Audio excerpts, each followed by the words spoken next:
Jesse Norman. Well, thank you very much indeed, Mr. Holloway, and I very much thank my honourable friend, the member for Thurston Moulton, for this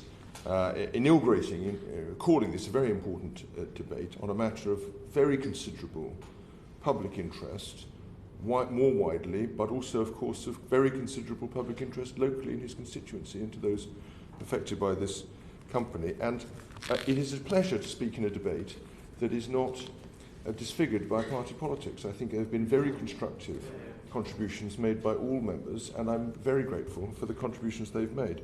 If I may, I'd like to start by expressing my sadness that inevitably proceedings elsewhere in this House at the moment are going to be overshadowed by this very important consideration of business rates, and I only hope that the media will find some time to indulge Mr. Cummings in his comments in between reporting these vital topics under discussion at the moment. Let me, in a slightly more serious vein, apologise that the government has not been able to supply a minister to answer to this debate with a specific responsibility in this area. I apologise for that. This, as the member for Glen Rothers rightly said, the focus of this debate is not on business rates, although there have been occasional attempt to crowbar the rest of the business rate system in. It's on the reduction services aspect of the motion that the honourable members put in front. It is that aspect, and that is a matter of regulation, business regulation, and therefore falls to the Department of Business, Energy and Industrial Strategy. Moreover, he has, and the honourable member for Walthamstow has also focused on some very specific individual cases of predatory practice by specific companies, and they will understand that I cannot comment in any detail on specific cases, and it would set a very bad precedent for a financial secretary to do so, given the connection in a different context to the tax system. At its core, I think members recognise that the system of business rates is a relatively simple and straightforward one. Companies and individuals that occupy non-domestic properties are liable for business rates. The rates bill is the product, in the literal mathematical sense, of the rateable value of the property and the multiplier for the financial year concerned, offset by any rate reliefs. The rateable value is set by the by the Valuation Office agency, and broadly speaking, it is the rental value at a set date, presently the 1st of April 2015. In cases where businesses are unsure about the rateable value of properties, there are plenty of resources on the website of the Valuation Office agency to help. I can, for example, go online and see a detailed valuation of number 2 Marsham Street, that is to say the headquarters of the Home Office, and an explanation for how its valuation has been reached. It's got, you'll be pleased to know, colleagues, Mr. Holloway, rather a high valuation, as befits its position in central London. If ratepayers are unhappy with their rateable value, then there is an online system known as Check, Challenge and Appeal, which allows them to check the facts and, if necessary, to dispute the valuation that's been reached.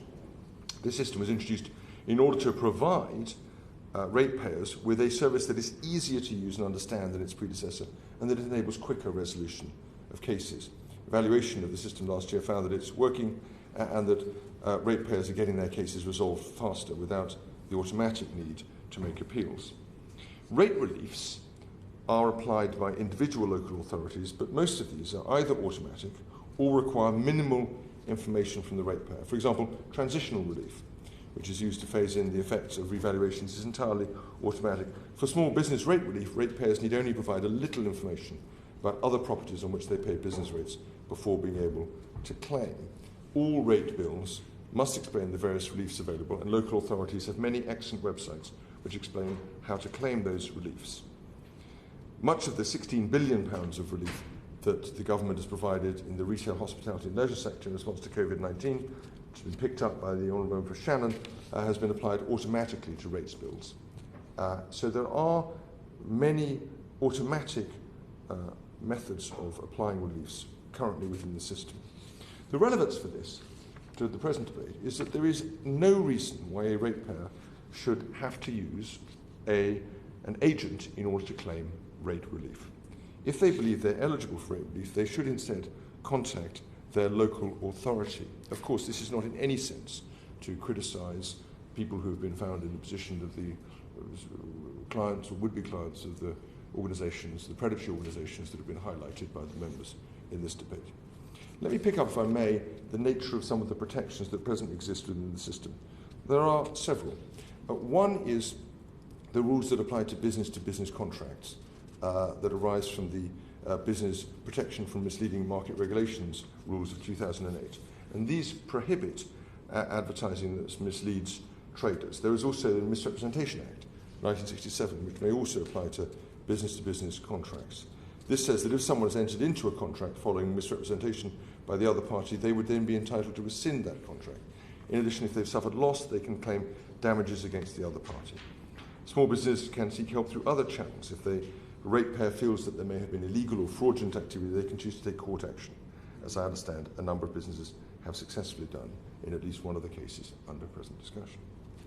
Alternatively, the Honourable Members mentioned the Insolvency Service, and there are some protections that it affords, although these appear not to have been availing in this case. I think it's worth just picking up the point of consumer protections. These at present are provided to, the services are provided to businesses that I've described, and consumer protections do not apply in the case that we've described.